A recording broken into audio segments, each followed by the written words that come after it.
তো hey guys, welcome to my channel. তোমরা দেখছো রিতম পডকাস্ট, আমি রিতম। তো এখন কথা হবে আরেকটা মারাত্মক ভৌতিক ঘটনা নিয়ে, যেটা আমার বন্ধু আমাকে শেয়ার করেছে। তো চলো, আমি তোমাদের সাথে বন্ধু যেইভাবে বলেছে ঠিক ওইভাবে শেয়ার করছি। তো চলো আজকের ভিডিওটা স্টার্ট করি। তো গল্পটা আমার বন্ধু সঞ্জীবের সাথে ঘটে এবং ওর দাদা আমাকে পুরো গল্পটা শেয়ার করে যে ওর সাথে কি কি ঘটেছিল যখন সঞ্জীব বিহারে যায়। তো ওর দাদা যেইভাবে গল্পটা শেয়ার করেছে ঠিক সেইভাবে তোমাদের সামনে তুলে ধরার চেষ্টা করছি। আমার নাম ঋত্বিক, আমার ছোট ভাইয়ের নাম সঞ্জীব। সঞ্জীব ছোটোবেলা থেকেই পড়াশোনায় অতটা নেক নেই, খেলাধুলা নিয়ে মেতে থাকতো। তারপরে মাধ্যমিক পাশ করার পরে পড়াশোনা অতদূর করেনি। ও কলকাতায় একটা হোটেলে কাজে ঢোকে। হোটেলে কাজ করার সময় ওর একটা খুব ভালো বন্ধু হয়। ছেলেটার নাম ছিল রাজীব। রাজীব ছেলেটা দেখতে শুনতে খুবই ভালো, আর সঞ্জীবের সাথে ওর খুব ভালো বন্ধুত্বও হয়। রাজীব আমাদের বাড়িতে আসতো, সঞ্জীব ওদের বাড়িতে যেত। এমনকি রাজীব মাঝে মাঝে এসে দুপুরবেলা আমাদের বাড়িতে থাকতো, খেত। সঞ্জীবও সেম ওদের বাড়িতে যেত, থাকতো। কিন্তু এই বন্ধুত্বটা অন্য একটা রূপ নেয় একদিন, যেদিন সঞ্জীব আর রাজীব মিলে একটা কাজের জন্য অ্যাপ্লাই করে 5 স্টার হোটেলে বিহারের। কিন্তু রাজীবের ইন্টারভিউটা পাস হয় না, সঞ্জীবের হয়ে যায়। তো পরের মাসে সঞ্জীব যাবে। তো এখন কলকাতাতেই কাজ করছিল রাজীবের সাথে। কিন্তু সঞ্জীব এই জিনিসটা একটু খেয়াল করে, রাজীবের বিহেভিয়ারটা সঞ্জীবের দিকে একটু বদলে গেছে। রুড বিহেভিয়ার, মানে ইগনোর করছে। সঞ্জীব একদিন জিজ্ঞেস করেছিল, রাজীব, বিহারে কি কাজটা তোর হয়নি বলে তোর অভিমান হয়েছে? রাজীব তখন ওকে বলে, আমার কি, তোর হয়েছে, খুব ভালো, টাকা কামাবি, ইনকাম করবি। তখন আমার ভাই সঞ্জীব বলে, আরে আমাকে যেতে দে না, আমি তোকেও ডেকে নেব, ঠিক একটা না একটা ব্যবস্থা করে নেব। রাজীবের উত্তরটা খুবই অন্যরকম ছিল, তুই আমাকে কি দেখবি, কোনো দরকার নেই দেখার, আমি আমারটা নিজে বুঝে নেব। ঠিক এইভাবে একটা কোনো রকম উত্তর সে দেয়। সঞ্জীবও অত কথায় যায় না, কারণ সঞ্জীব বোঝে যদি কথা বাড়ায় তাহলে সেটা একটা ঝগড়ায় পরিণত হবে। আর সঞ্জীব রাজীবের সাথে কোনো রকম ঝগড়া করতে চায় না। তো সঞ্জীব বিহার চলে যায়। বিহারে যাওয়ার পর সঞ্জীব যেই হোটেলে কাজ করে 1 সপ্তাহ খুবই ভালো সুন্দর কাজ করে। রাজীবকে ফোন করে 1 সপ্তাহ টানা, কিন্তু রাজীব ফোন তোলে না। এবং সঞ্জীব আমাকে বলে যে রাজীবকে একটা ফোন করতে, আমার ফোন দিয়ে। আমি সেটাও করি, বাট ও সেটা তোলে না, হয়তো ট্রু কলারের নাম দেখে নিয়েছিল সেহেতু। তো যেমনই কাটছিল দিন, 1 সপ্তাহ 2 সপ্তাহ এরম করে 1 মাস কেটে যায়। সঞ্জীব বাইরে কাজ করছে, ভালো ইনকাম করছিল। আমার ভাই বাড়িতেও হেল্প করছিল, আমিও একটা অফিসে কাজ করি, তো সংসার খুব ভালো কাটছিল। কিন্তু 1 মাস পরে আমার কাছে একটা ফোন ঢোকে। ফোনটা তোলার পর গলাটা রাজীবের ছিল। কলটা আননোন নাম্বার দিয়ে ঢোকে। কলটা ধরার সঙ্গে সঙ্গে ঠিক রাজীব এইভাবে বলে, সঞ্জীব এইভাবে বলে, দাদা দাদা দাদা আমি বাড়ি যাবো দাদা, আমার খুব ভয় করছে দাদা, আমার খুব ভয় করছে। আমি জিজ্ঞেস করি, সঞ্জীব কী হয়েছে তোর, কী হয়েছে? সঞ্জীব ঠিক এরম বলে, দাদা দাদা দাদা আমাকে আমাকে বাঁচা দাদা, আমি পাগল হয়ে যাচ্ছি দাদা, আমি পাগল হয়ে যাচ্ছি। আমি তখন বলি, তুই মাথা ঠান্ডা কর ভাই, আমি আসছি ওখানে, আমি আসছি। আমি বিহারের টিকিট কেটে ডিরেক্ট বিহার যাই এবং বিহার গিয়ে যেগুলো শুনি একটু অবাক হই। হ্যাঁ, এই কলটা আমার কাছে 2 মাস পরে এসেছিল। তো যেটা শুনি, আমার ভাই যখন হোটেলে রুমে যেত, ওদের 4 জন একটা রুমে থাকতো। ভাই ফিল করতো রাত 12:30 1টার সময় যখন ও রুমে লাইট অফ করে ঘুমাতে যেত, মনে হতো ওর কেউ দেয়াল বেয়ে 4 হাত পায়ে পুরো মানে ছাদের ওপর থেকে নিচ অবধি দেয়াল বেয়ে বেয়ে উঠছে। অনেক সময় ও কেঁপে উঠেছে, তো অতটা খেয়াল করেনি। তো একদিন রাতে ঠিক 12:30 1টা বাজে আমার ভাই জল খেতে ওঠে। জল খেতে উঠে পেছনে ও যেটা দেখে, ও অবাক হয়ে যায়। ওর বিছানাতে একটা কালো ছায়া শুয়ে আছে এবং ওর দিকে চোখগুলো দিয়ে তাকিয়ে রয়েছে। ও আমাকে যেভাবে বলে, কালো ছায়াটা, পুরো গায়ের রং কালো, চুলগুলো অনেক বড় এবং চোখগুলো ঠিক বোতামের মতো জলজল করছে। ও প্রচণ্ড ভয় পেয়ে চিৎকার করে ওঠে এবং বোতলটা ধাম করে ফেলে দেয়। সবাই উঠে পড়ে, উঠে বলে কী হয়েছে কী হয়েছে। ও তখন ওই হোটেলের ম্যানেজারকে বলে এই ঘটছে। হোটেলের ম্যানেজার বলে, তুমি কলকাতা থেকে এসছো, কোনো দিন তো মা বাবা ছাড়া থাকোনি, হয়তো এই জন্য অসুবিধা হচ্ছে। আমার ভাইও সেটাই ভাবে। তো ও যে হোটেলের রুমে থাকতো সেটা 3 তলায়, আর হোটেলটা ছিল ফার্স্ট ফ্লোরে। সেহেতু হোটেলে কাজ করার পরে একদিন ও যেহেতু ওখানে ওয়েটারে কাজ করতো, সব মুছে সব কিছু রেডি করে তারপরে ওকে আসতে হতো। তো একদিন আস্তে আস্তে ওর খুব লেট হয়ে যায়। ও একা 3 তলায় লিফট ধরে। লিফটটা যখনই 3 তলায় চালু করে ও বুঝতে পারে প্রায় আধ ঘন্টা ধরে লিফটটা ওপরের দিকে উঠতে থাকছে। ও প্রচণ্ড ভয় পেয়ে যায়, বেল বাজায়, মানে লিফটের যে বেলটা থাকে সেটা সুইচটা দাবায়, কিচ্ছু হয় না। এবং একটা সময় পরে লিফটের যে লাইটটা থাকে সেটা নিভছে জ্বলছে, নিভছে জ্বলছে, নিভছে জ্বলছে। ও প্রচণ্ড ভয় পেয়ে যায়। ও ফোন করতে যায় ম্যানেজারকে, কিন্তু ফোনের টাওয়ার থাকে না। ও প্রচণ্ড ভয় পেয়ে কাঁদতে থাকে, ও চিৎকার করতে থাকে এবং গ্রিলটা ধরে নাড়াতে থাকে। তারপরে লাইটটা পুরো বন্ধ হয়ে যায় লিফটের এবং ও ফিল করে ওর পেছনে কেউ বসে রয়েছে 2 পা ভাঁজ করে। ও পেছনে তাকাতে পারছে না। ও বুঝতে পারছে পেছনে তাকালে ওর হয়তো কোনো ক্ষতি হবে, কিন্তু একটা আওয়াজও শুনতে পায় ওর পেছন থেকে। ও পুরো ভয়ে শক্ত হয়ে যায়, ওর শরীর ভারী হয়ে যায়, বরফ হয়ে যায় ওর শরীর। ও যখনই পেছনে ঘুরে দেখে একজন কালো রঙের একটা শরীর, ওটা জন্তুও না মানুষও না, নিজের অনেক বড় একটা জিভ দিয়ে মাটিটাকে চাটছে আর ওই ছোট ছোট বোতামের মতো চোখগুলো দিয়ে ওকে দেখছে। ও যখনই ওর দিকে তাকায় ও লাফ দিয়ে ওর গায়ে পড়ে। তারপর দিন সকালবেলা ওকে লিফটে 3 তলায় পাওয়া যায় অজ্ঞান হয়ে। ও সারা গায়ে দাগ এবং ও সারা রাত ঘুমাতে পারেনি। ও যখনই চোখ বন্ধ করছে ও মনে হচ্ছে ওই অবয়বটা ওর শরীরের মধ্যে ঘোরাঘুরি করছে, ওর পেট ফেটে বেরিয়ে আসতে চাইছে, ওর গলায় কষ্ট দিচ্ছে, ওর কাঁধে কষ্ট দিচ্ছে, ওর পিঠে কষ্ট দিচ্ছে। মনে হচ্ছে কোনো সময় পিঠে বসছে, কোনো রকম বুকে বসছে।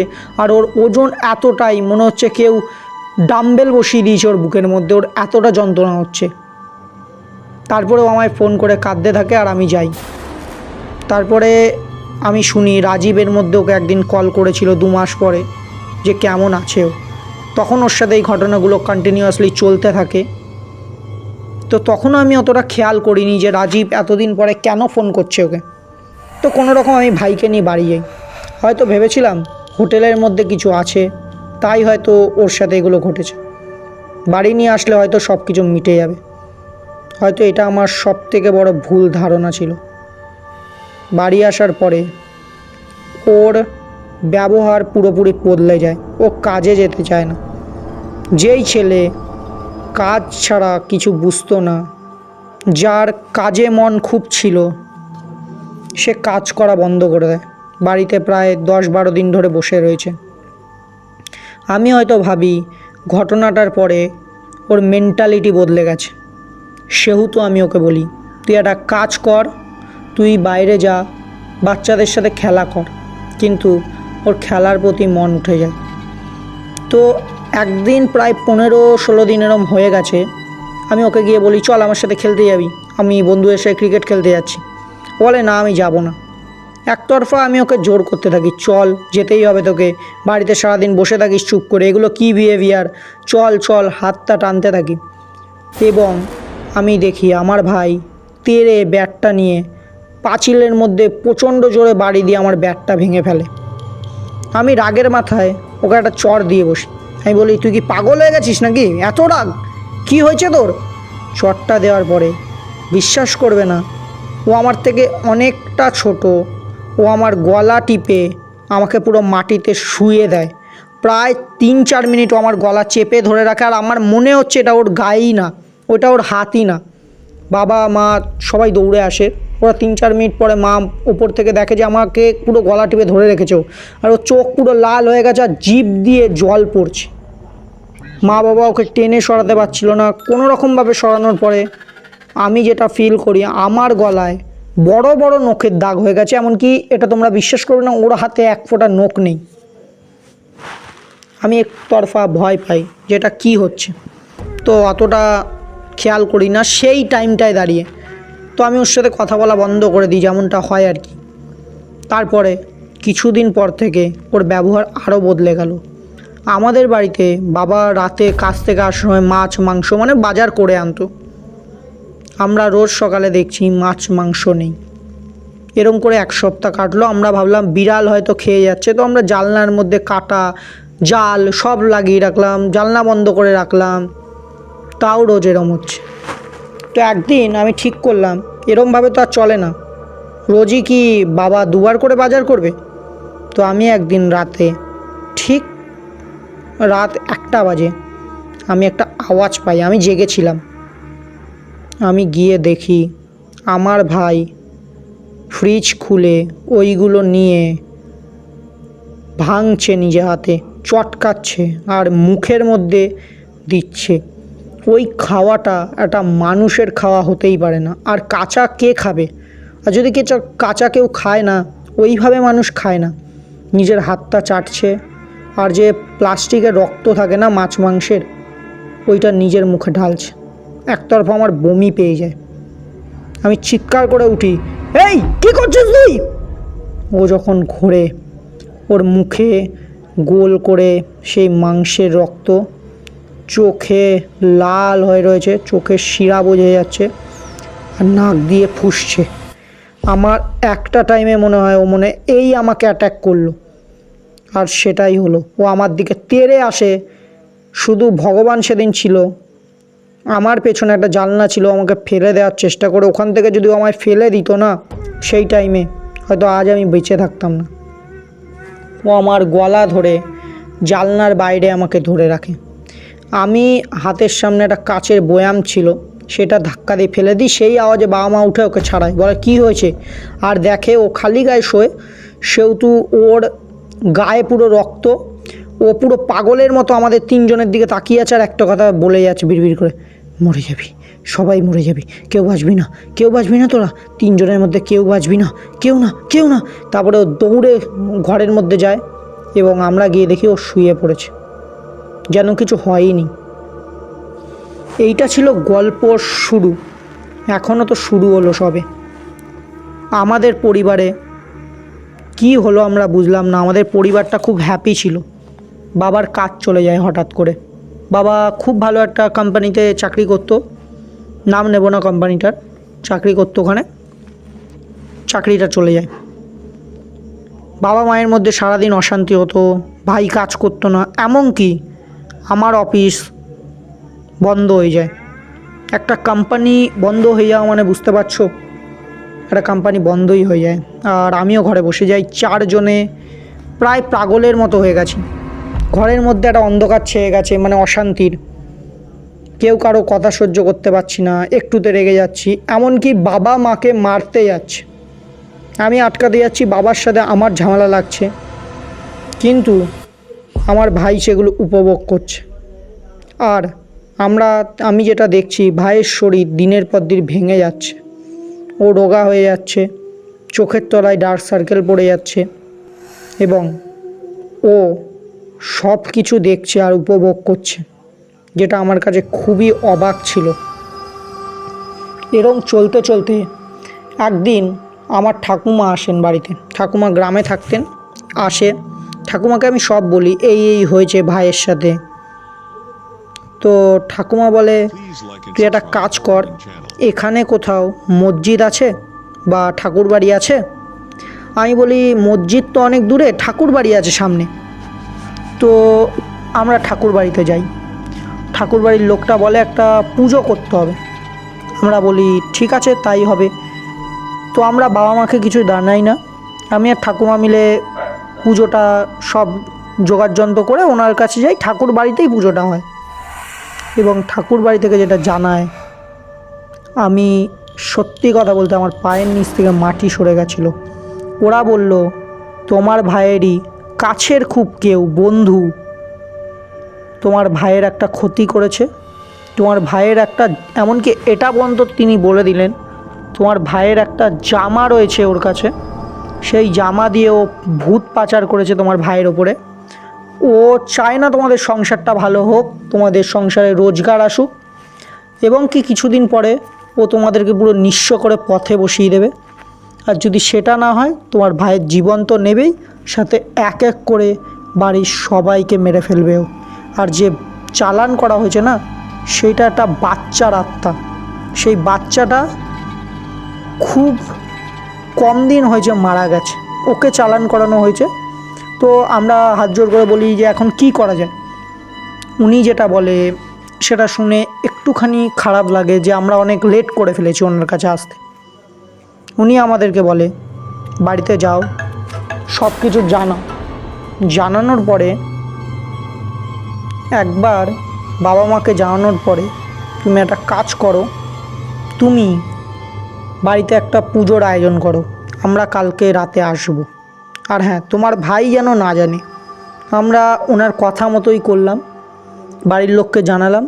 দেন ভাইকে কিছু জানাইনি, ভাই কিছু জানতে পারেনি, শুধু বললাম যে একজন আসবে বাড়িতে, ওই জন্য একটু খাবারের আয়োজন, ফল টল কাটছি, উনি ঠাকুরের মানুষ। ভাই অতটা খেয়াল করে না। তো তারপরে রাত ঠিক 12টা বাজে, ভাই ঘুমাতে চলে যায়। সেই টাইমে ঠাকুর বাড়ির লোক আসে। আসার পরে ওরা একটা যজ্ঞ করে, আর যজ্ঞটা শুরু হওয়ার সঙ্গে সঙ্গে না ভাই দৌড়ে আসে। ওরা একটা আগুন জ্বালায়, আগুনের মধ্যে ঘি দিয়ে যজ্ঞ করছিল। সেই টাইমে ভাই দৌড়ে এসে পারলে ও আগুনের মধ্যে লাফ দিয়ে দেয়। ও একটা কথা বলছে, বন্ধ কর এগুলো, কী হচ্ছে এটা, বন্ধ কর, তোরা কেউ কিছু করতে পারবি না, কেউ কিছু না। তো ওই ঠাকুর বাড়ির যে লোকটা ছিল ও আরও দুজনকে নিয়ে আসে, আর ওকে বলে ওকে ধরে নিয়ে বসা। ওকে বসানো হয় এবং উনি ওর কানের মধ্যে একটা আঙুল গুঁজে কিছু মন্ত্র বলে, এবং উনি যে তান্ত্রিককে দিয়ে ওর ক্ষতি করানো হয়েছে সেই তান্ত্রিককে ওর শরীরে চালান করে, এবং ওর চোখ বন্ধ হয়ে যায় এবং ও বলতে থাকে, মানে ওর শরীরে তান্ত্রিক চলে আসে, তান্ত্রিক ওর মুখ দিয়ে বলতে থাকে তোরা কিচ্ছু পারবি না, কিচ্ছু না, আমার ক্ষতি করবি। আমাকে অনেক টাকা দিয়েছে, অনেক, এই ছেলেটা আর এই ছেলের পরিবারকে পথে যদি না নামাতে পেরেছি না, আমার নাম অমুক নাম, আমি নামটা তার নিচ্ছি না। তো আমাদের যে ঠাকুরবাড়ির লোক থাকে, ঠাকুরবাড়ির লোক ওর নাম সব কিছু বলে দেয় এবং বলে আপনি যদি ওর কোনো ক্ষতি করেন বা চেষ্টাও করেন, সেটা তো আমি হতে দেবো না, আর আপনাকে কী করে পুলিশে দেওয়া যায় তার ব্যবস্থা আমি করছি।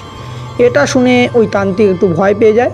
কিন্তু আমাদের যে ঠাকুরবাড়ির লোক ছিল ও খুবই শক্তিশালী একজন লোক, ও কিছু মন্ত্রতন্ত্র দিয়ে সেই তান্ত্রিক লাস্টে বলে যে আমি ওর কোনো ক্ষতি করব না, কিন্তু ও যদি আমাকে টাকা দেয় ওই ছেলে, তাহলে আমি কি করব, এটা তো আমার কাজ। তখন আমাদের ঠাকুরবাড়ির লোক বলে কাজ করছো তো ভালোভাবে করো, মানুষের ক্ষতি করে কোনো দিন কাজ হয়? তো এইভাবে উনি বলে আজকের জন্য ওকে ছেড়ে দিলাম, কিন্তু ওই ছেলে যদি আবার এসে টাকা দেয় তখন কিন্তু আমি ক্ষতি করব। এবং ওই তান্ত্রিক যে আমার ভাইয়ের শরীরে এসেছিলো ও রাজীবের নাম নেয়, ও বলে রাজীব ক্ষতিটা করে। তো আমরাও বলি ঠিক আছে। তো রাজীবকে ফোন করা হয়, রাজীব প্রথমে ফোন তোলে না, দেন আমি একটা হোয়াটসঅ্যাপ করি ওকে যে আমরা তোমার বাড়ি আসছি, আমরা সব জেনে গেছি। তো ও ফোন করে, আমার ভাই ফোনটা ধরে ওকে জিজ্ঞেস করে যে তুই এটা কেন করলি, আমি তো তোর কোনো ক্ষতি করিনি। ও তখন রাগের মাথায় বলে তুই একা কাজ পেয়েছিস, তুই তোর পরিবারকে নিয়ে ভালো থাকবি, আর আমি কি করব, রাস্তায় বসবো? তখন আমার ভাই বলে তোর এই কথাগুলো রেকর্ড হচ্ছে, আমি থানায় যাব। ও তখন একটু ভয় পেয়ে যায়, ও বলে দেখ আমার অনেক বড় ভুল হয়ে গেছে, আমি আর তোদের পেছনে লাগবো না, আমি কোনো দিন কিছু করবো না, আমার থানায় যাস না খালি। তখন আমরা ওকে ছেড়ে দিই। আর সত্যি কথা ওর নামটাও আমরা এখানে রাজীব বলি, ওর নামটা অন্য কিছু ছিল। তো ব্ল্যাক ম্যাজিক বলে কিছু হয়। দেন আস্তে আস্তে আমরা একটা দুটো পুজো দিই আমাদের বাড়িতে, উনি কিছু কাজ করায় আমাদের বাড়িতে, মানে আমাদের ঠাকুর বাড়ির লোক। আস্তে আস্তে আমাদের পরিবেশটা আবার ঠিক হয়, আমার ভাই আবার কাজে যায়, বাট ও আর বাইরে যায় না, কারণ ও যে পরিস্থিতিটা ফিল করেছে না, সেটা হয়তো আরও নিতে পারতো না। এটাই ছিল আজকের গল্প। আমার ইমেল রয়েছে ডিসক্রিপশানে, তোমরা যদি গল্প পাঠাতে চাও অবশ্যই পাঠাও, আমি তোমাদের গল্প পড়ে শোনাবো। আজকের জন্য এইটুকু, দেখা হচ্ছে অন্য কোনো হরর পডকাস্ট নিয়ে। টাটা।